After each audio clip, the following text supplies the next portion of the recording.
Corona की दूसरी लहर थमती जा रही है। सरकारें धीरे धीरे अनलॉक प्रक्रिया अपना रही हैं, मगर ऐसे हालातों में भी आपको मास्क और सोशल डिस्टेंसिंग का खासा ध्यान रखना है। कोरोना काल में आयुर्वेद ने भी अपना अहम योगदान निभाया है। गिलोय काढ़ा के सेवन से इस वायरस से काफी बचाव हुआ है। कोरोना काल में आयुर्वेद ने कैसे इस वायरस पर अटैक किया, कैसे इसे अपनाकर लोगों ने वायरस को मात दी, इसी पर चर्चा करने के लिए हमारे साथ जुड़ रहे हैं पवन कुमार विश्वकर्मा जी, जो कि आयुर्वेद विशेषज्ञ हैं। उनसे चर्चा करते हैं। पवन जी, बहुत स्वागत है आपका न्यूज़ वन इंडिया पर। नमस्कार जी पवन जी, एक बार हमें बताइए कि आयुर्वेद ने कैसे किस तरह से कोरोना की लड़ाई में मदद की है। सबसे पहले तो मैं ये बताना चाहूंगा कि ये आयुर्वेद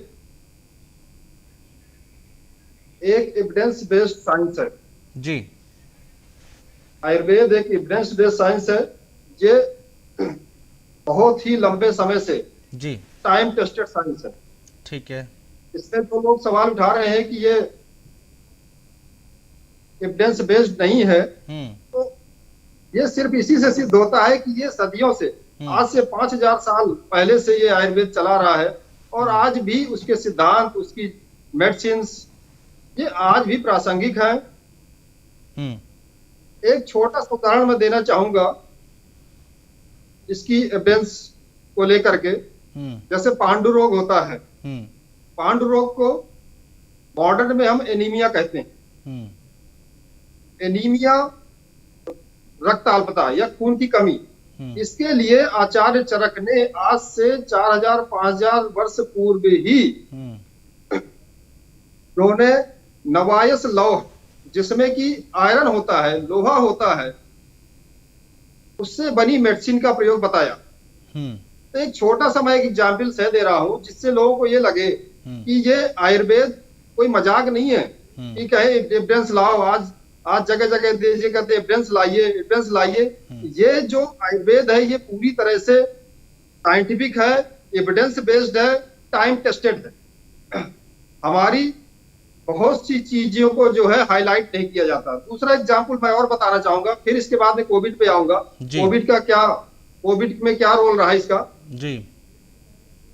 मैं चूंकि बच्चों का डॉक्टर हूँ, बाल रोग विशेषज्ञ हूँ आयुर्वेद से जी, और मैंने बच्चों को बहुत ट्रीट भी किया है, कोविड पेशेंट्स भी ट्रीट किए हैं। इस दौरान काफी लोग ठीक हुए हैं, उन्होंने बहुत सारे वीडियो भी हमको शेयर किए हैं। तो एक एग्जांपल और देना चाहूंगा आयुर्वेद के बारे में।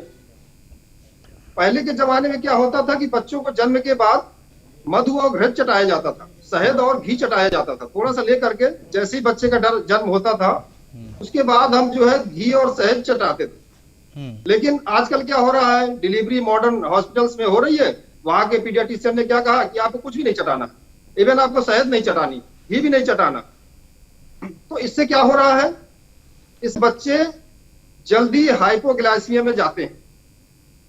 इससे बच्चे जल्दी हाइपोग्लाइसीमिया में जाते हैं, कन्वल्जन के शिकार होते हैं और बहुत सारी प्रॉब्लम्स के भी शिकार होते हैं। लेकिन इस चीज को वो बिना समझे, आयुर्वेदिक सिद्धांत को बिना समझे उसको सीधे सीधे काट दिया जाता है। तो ये दो एक उदाहरण दे करके मैं थोड़ा सा ध्यान देना चाहता हूं कि ये जो भी आयुर्वेद में जो भी चीज बताई गई है वो सारी सही है, टाइम टेस्टेड है, एविडेंस बेस्ड है। इनमें बहुत ज्यादा कुछ सोचने की जरूरत नहीं है। अब आते हैं, बात करते हैं इस कोरोना महामारी के संदर्भ में।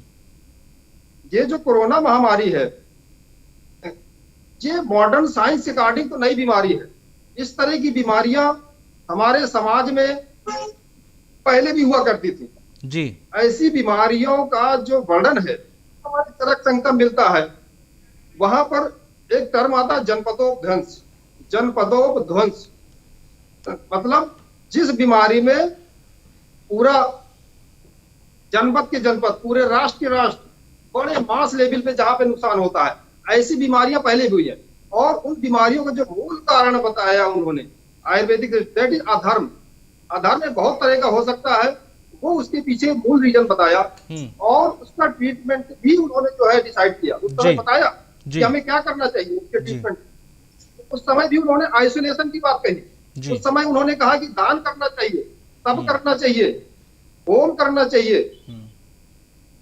और जो जी इस पैंडेमिक के पहले की बनी वैक्सीन है, हाँ एक उन्होंने ये भी कॉन्सेप्ट दिया, जो पहले की बनी वैक्सीन है उनका ज्यादा अच्छा रोल है, ज्यादा अच्छा रोल है। ठीक है और पवन साथ कुमार विश्वकर्मा जी, बहुत शुक्रिया हमारे साथ जुड़ने के लिए, तमाम बातचीत करने के लिए, तमाम जानकारी हम तक पहुंच